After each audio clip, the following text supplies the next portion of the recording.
Nadanyar ang coral reefs kan nagsaiyad na barko sa San Pascual, Masbate, pigrekisa kan mga otoridad. Uyan report ni Jesse Cruzat.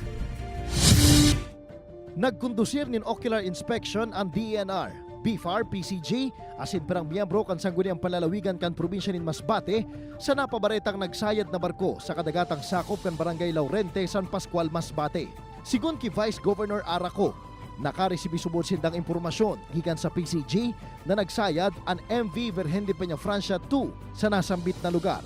Dalan nga ning tulo sindang magrekisa sa mga posibleng nadanyarang pinapangatamaan ng coral reefs kan probinsya. Para malaman natin ano ba yung damage, gaano kalaking damage, para pagka nag-committee hearing kami, ma-assess natin kung dapat ba maging liable sila. Kasi as sabi natin, incident to, so accident.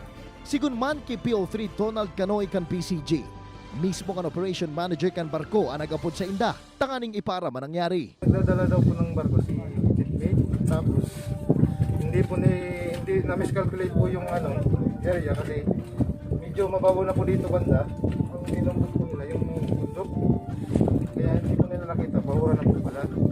Sa inisyal na investigasyon kan DNR, nasa 1,300 square meters ang nadanyarang coral sa lugar. Alagad ini, piksa sa pinalpakan probinsya. Huli man sa pangyayari, nagpaluwas na ang Maritime Industry Authority Region 5 ng suspension order sa barko para sa saindang mga pagbiyahe. Ini si Jesse Cruzat, Balitang Bicolandia.